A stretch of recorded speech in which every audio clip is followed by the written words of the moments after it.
Hi hello everyone, welcome back to my YouTube channel. ಇವತ್ತಿನ ಈ ವಿಡಿಯೋದಲ್ಲಿ ಮದ ರಾಶಿ ಮೂವಿಯ ರಿವ್ಯೂ ಮಾಡ್ತಾಯಿದ್ದೀನಿ. ಈ ಮೂವಿಯ ಸ್ಟೋರಿ ಏನು, ಬಜೆಟ್ ಏನು, ಹಾಗೆಯೇ ಈ ಮೂವಿಯಲ್ಲಿ ಯಾರ್ಯಾರು ನಟ ನಟಿಯರು ಇದ್ದಾರೆ, ಹಾಗೆಯೇ ಈ ಮೂವಿಯಲ್ಲಿ ಡೈರೆಕ್ಟರ್ ಹೆಸರು, ಪ್ರೊಡ್ಯೂಸರ್ ಹೆಸರು ಮತ್ತು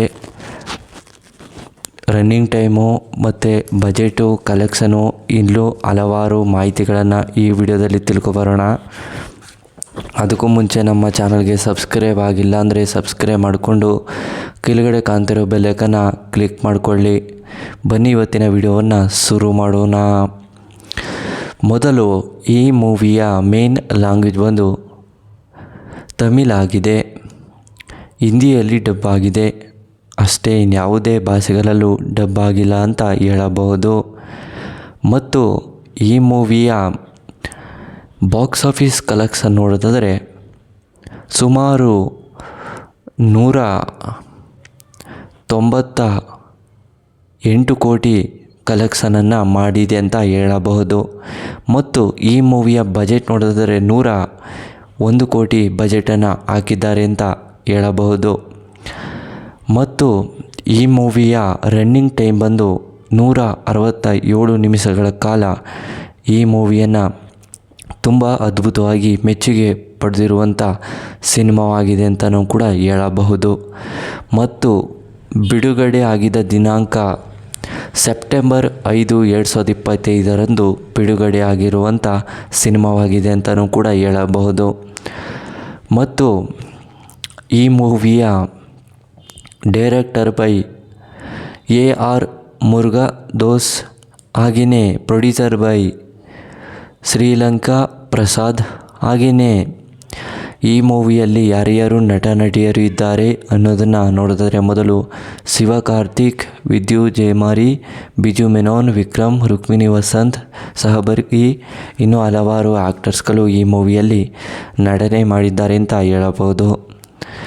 ಮತ್ತು ಈ ಮೂವಿಯಲ್ಲಿ production company Shri Lakshmi movies, ಹಾಗೆಯೇ music by Anirudh Ravichandra, editor by Srikar Prasad, cinematography Sudeep Yalamon, ಹಾಗೆಯೇ ಇನ್ನೂ ಹಲವಾರು ಆ್ಯಕ್ಟರ್ಸ್ಗಳಾಗಿರ್ಬೋದು ಮತ್ತು ಈ ಮೂವಿಗೆ ಸಪೋರ್ಟ್ ಮಾಡಿದಂಥ ವ್ಯಕ್ತಿಗಳಾಗಿರ್ಬೋದು, ಎಲ್ಲರೂ ಕೂಡ ಈ ಮೂವಿಗೆ ಇಷ್ಟಪಟ್ಟು ನಡೆಸಿಕೊಟ್ಟಿದ್ದಾರೆ ಅಂತಲೇ ಕೂಡ ಹೇಳಬಹುದು.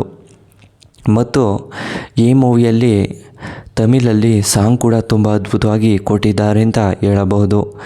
ಮತ್ತು ಈ ಮೂವಿಗೆ ಎಲ್ಲರೂ ಕೂಡ ಮೆಚ್ಚುಗೆಯನ್ನು ಕೂಡ ಪಡೆದಿರುವಂಥ ಸಿನಿಮಾವಾಗಿದೆ ಅಂತಲೂ ಕೂಡ ಹೇಳಬಹುದು. ಮತ್ತು ಈ ಮೂವಿಗೆ ಹಲವಾರು ಕಡೆಯಿಂದ ರೆಸ್ಪಾನ್ಸ್ ಕೂಡ ಸಿಕ್ಕಿದೆ ಅಂತಲೂ ಕೂಡ ಹೇಳಬಹುದು. ಮತ್ತು ಈ ಮೂವಿಗೆ ಎಲ್ಲರೂ ಕೂಡ ಈ ಮೂವಿಯನ್ನು ಇಷ್ಟಪಟ್ಟಿದ್ದಾರೆ.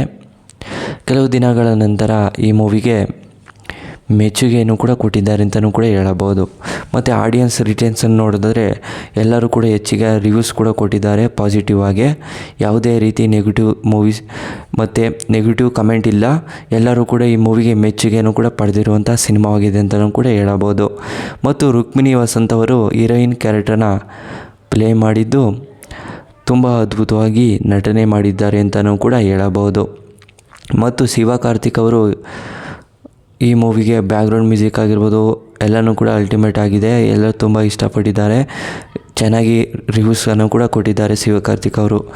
ಮತ್ತು ಈ ಮೂವಿಯಲ್ಲಿ ಒಂದನೇ ಸ್ಟೋರಿ ಹೇಳಿದ್ರೆ ಶಿವಕಾರ್ತಿಕ್ ಅವರು ಮಧು ಅನ್ನೋ ಕ್ಯಾರೆಕ್ಟರ್ನ ಪ್ಲೇ ಮಾಡಿರ್ತಾರೆ. ಮಧು ಅನ್ನೋ ಯಾತಕ್ಕೆ ಹೆಸರು ಬೀಳ್ತು ಅಂದರೆ ಅವ್ರ ತಂದೆ ತಾಯಿ ಕಟ್ಟಿರೋದಲ್ಲ, ಅವರು ಸ್ನೇಹಿತರ ಕೊಟ್ಟಿರೋದು. ಯಾಕೆಂದರೆ ಮಧು ಅಂತ ಅವನಿಗೆ ಹೆಸರು ಅಂತ ಹೇಳಿ ಮಧು ಅಂತಲೇ ಕರೀತಿರ್ತಾರೆ.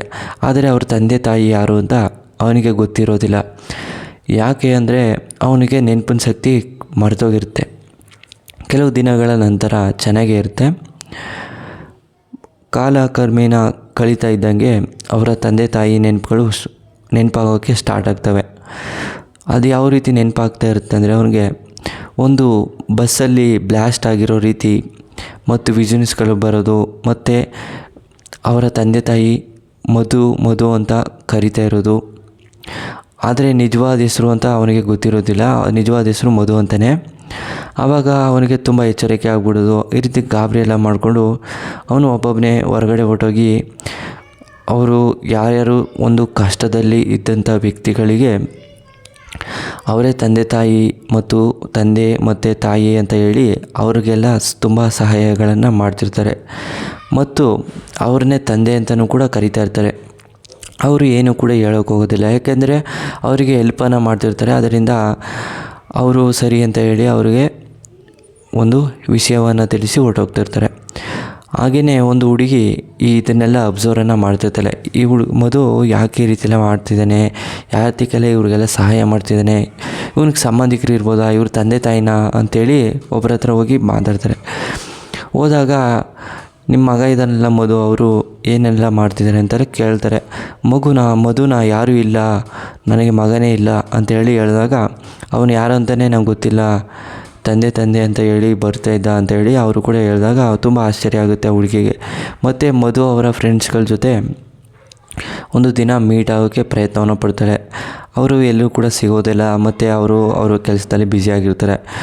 ಒಂದು ದಿನ ಕೆಲಸಕ್ಕೆ ಹೋಗಿ ಆಫೀಸ್ಗೆ ಹೋಗಿ ಭೇಟಿಯಾಗೋಕ್ಕೆ ಪ್ರಯತ್ನವನ್ನು ಪಡ್ತಾರೆ. ಕೊನೆಗೂ ಕೂಡ ಭೇಟಿಯಾಗ್ತಾರೆ ಮತ್ತು ಮಧು ಅವರ ಬಗ್ಗೆ ಎಲ್ಲನೂ ಕೂಡ ಡೀಟೇಲ್ಸ್ನನ್ನು ಕೇಳ್ತಿರ್ತಾರೆ. ಮಧು ಒಂದು ಒಳ್ಳೆಯ ಹುಡುಗ ಮತ್ತು ಅವನಿಗೆ ಸಂಬಂಧಿಕರು ಹಾಗೆಯೇ ಎಲ್ಲರೂ ಕೂಡ ಚೆನ್ನಾಗಿ ನೋಡ್ಕೋತಿರ್ತಾರೆ. ಅವನಿಗೆ ಬೇಕಾದಂಥ ವಸ್ತುಗಳಾಗಿರ್ಬೋದು ಎಲ್ಲನೂ ಕೂಡ ಅವನೇ ತಗೊಂಡು ಅವನಿಗೆ ಇಷ್ಟ ಬಂದಂಗೆ ಇರ್ತಿರ್ತಾನೆ.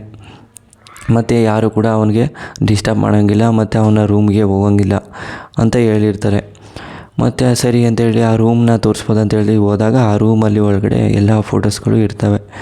ಅವನಿಗೆ ನೆನಪನ್ನು ಮಾಡ್ಕೊಳ್ಳೋಕ್ಕೆ ತುಂಬ ಪ್ರಯತ್ನವನ್ನು ಪಡ್ತಾಯಿದ್ದಾನೆ ಮತ್ತು ವೀಡಿಯೋ ರೆಕಾರ್ಡಿಂಗನ್ನು ಮಾಡ್ತಿರ್ತಾನೆ, ಏನೇನೆಲ್ಲ ಮಾಡ್ತಾಯಿದ್ದೀನಿ ಅಂತ. ಮತ್ತು ನಿನ್ನೆ ಏನೆಲ್ಲ ಮಾಡಿದೆ, ಮೊನ್ನೆ ಎಲ್ಲ ಏನೇನೆಲ್ಲ ಮಾಡಿದೆ ಅದನ್ನೆಲ್ಲ ಒಂದು ರೆಕಾರ್ಡಿಂಗನ್ನು ಮಾಡ್ಕೊಂಡಿರ್ತಾರೆ. ಇದನ್ನೆಲ್ಲ ನೋಡಿದ ಆ ಹುಡುಗಿ ತುಂಬ ಬೇಜಾರನ್ನು ಮಾಡಿಕೊಂಡು ಆ ಹುಡುಗನ ಮಧುನ ತುಂಬ ಇಷ್ಟಪಟ್ಟು ಮದುವೆ ಕೂಡ ಮಾಡಿಕೊಂಡು ಅವರ ತಂದೆ ತಾಯಿನ ಇಲ್ಲ ಅಂತ ಗೊತ್ತಾಗಿ ಅವರ ತಂದೆ ತಾಯಿ ರೀತಿಯೇ ನೋಡ್ಕೊತಿರ್ತಾರೆ. ಕೊನೆಗೆ ಮೂವಿನೂ ಕೂಡ ಎಂಡ್ ಆಗುತ್ತೆ. ಮತ್ತು ಸ್ಟೋರಿ ಮತ್ತು ಫ್ಯಾಕ್ಟ್ಗಳು ನಿಮಗೆ ಇಷ್ಟವಾದರೆ ಶೇರ್ ಮಾಡಿ, ಲೈಕ್ ಮಾಡಿ. Thanks for watching.